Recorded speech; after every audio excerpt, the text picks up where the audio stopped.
Vous écoutez Radio Shalom sur le 94.8 FM. 94.8 FM.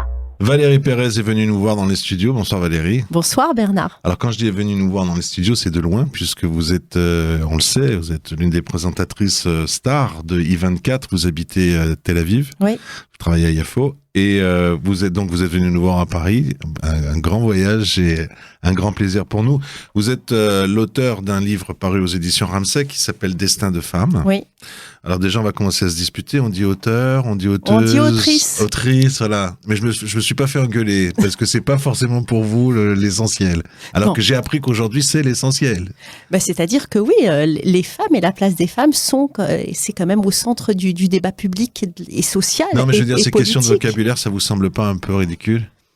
Moi, je pense que chacun doit finalement utiliser le mot qui lui convient. C'est vrai que moi, entre par exemple autrice et auteur avec un E, je préfère volontiers auteur avec un E. Ah ouf, j'ai eu peur. Parce que dans 5 minutes, elle me demande de l'appeler écrivaine, je peux pas. Donc je me suis dit, bon ça va, on va rester sur auteur. Alors pareil, bon en fait, d'abord déjà on va essayer de présenter le livre. En fait, c'est une première partie avec une réflexion sur la condition de la femme, qui est très politique ou très sociale. Et après, vous avez toute une série de portraits qui sont très agréables et que d'ailleurs, dès à présent, je conseille à nos auditeurs, parce que, et pour offrir d'ailleurs, et pour lire soi-même, parce que c'est une série de portraits très agréables avec des femmes dans le monde entier. On part à Delhi, en Thaïlande, en Israël, bien sûr, on va en parler, au Liban, et c'est très agréable à lire. Mais d'abord, il y a toute une réflexion sur la condition de la femme, et moi, je voulais savoir si vous souhaitez vous insérer dans le débat qu'on connaît aujourd'hui sur la position de la femme, où moi, j'ai l'impression que les gens pètent un peu les plombs.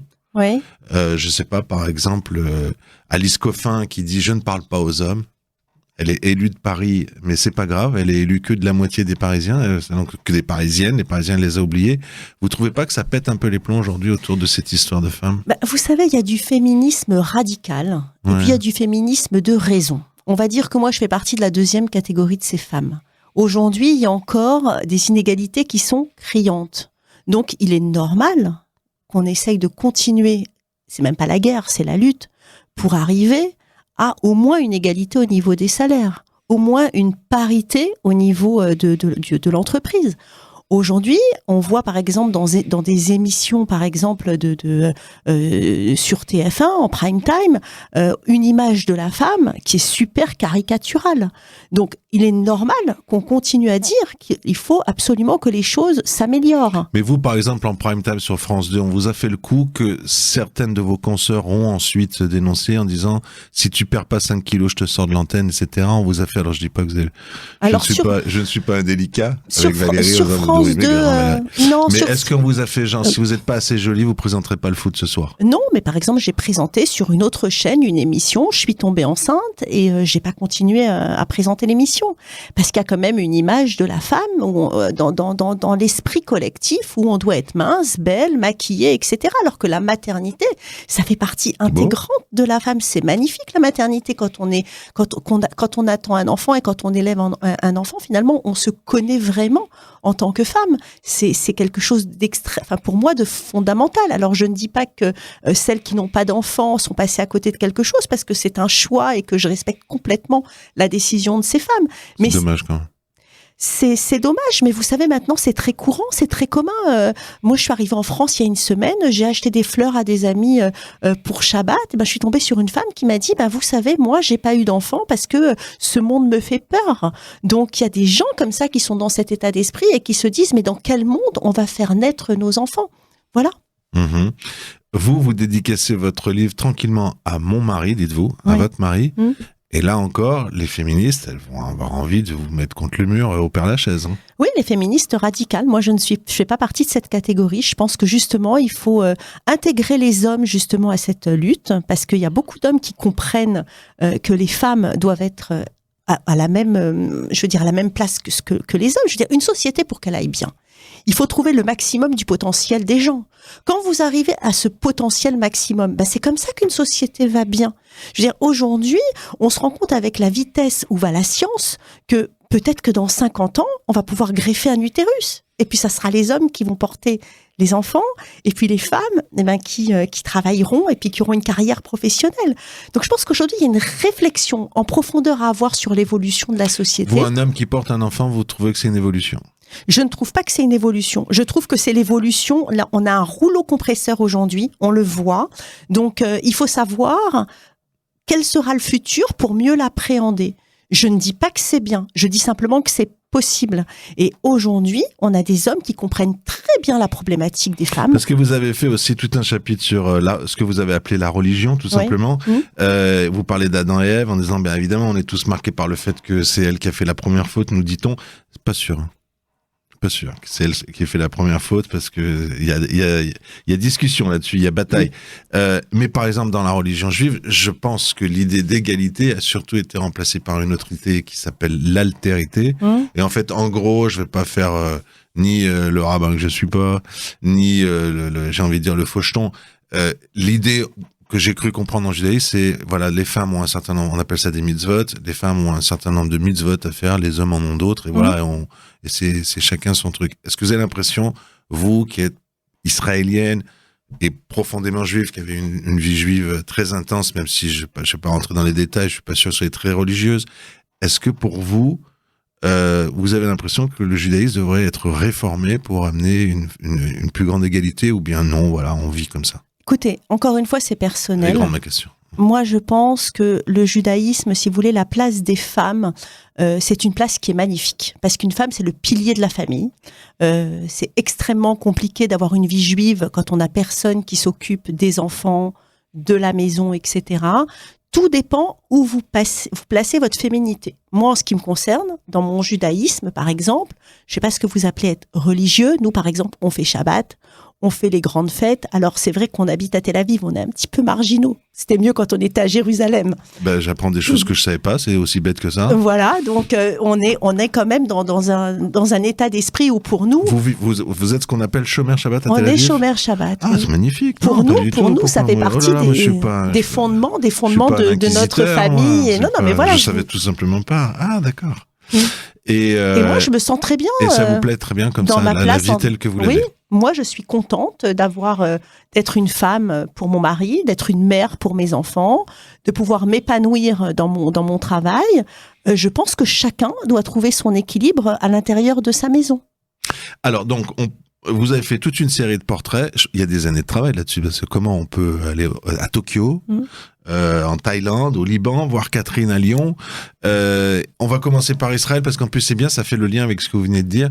Alors, l'israélienne, la jeune femme israélienne, elle est née à Mea Shearim, mais... Oui. Alors elle s'appelle Rachel. Il y a un bug. Il y a un bug, ben oui, vous savez, c'est des histoires qui sont communes. Hein. Elle est élevée justement pour se marier à Mea Shearim. Alors, ce qu'il faut dire quand même, c'est que on parle beaucoup des orthodoxes, mais les orthodoxes, en réalité, il y en a pas beaucoup. Il y en a pas beaucoup en Israël. Nous, on les voit pas beaucoup. Il y en a à Bnei Brak, il y en a à Mea Shearim. Donc moi, cette femme, je l'ai rencontrée quand elle a terminé cette histoire. Donc elle m'a raconté ce qui lui était arrivé. Donc elle est née à Mea Shearim, religieuse évidemment, avec toutes les bases du judaïsme, en tous les cas comme on le vit à Mea Shearim. Elle se marie très tôt, à l'âge de 18 ans, avec un garçon de son quartier.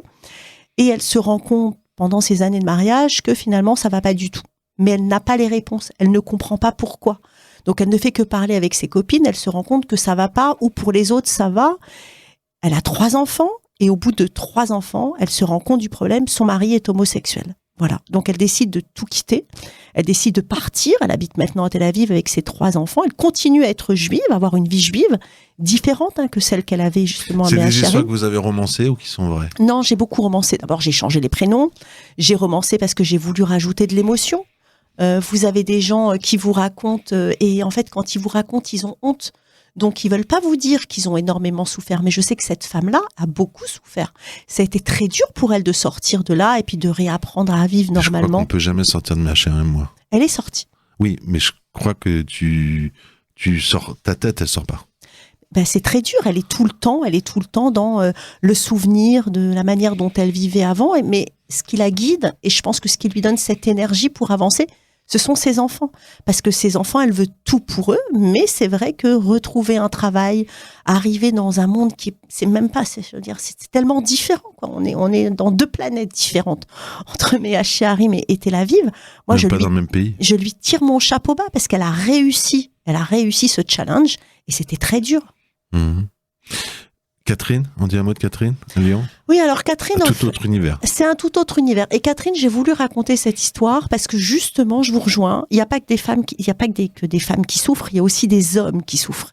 Et l'histoire de Catherine, en fait, elle raconte l'histoire de sa sœur, en réalité, qui se marie.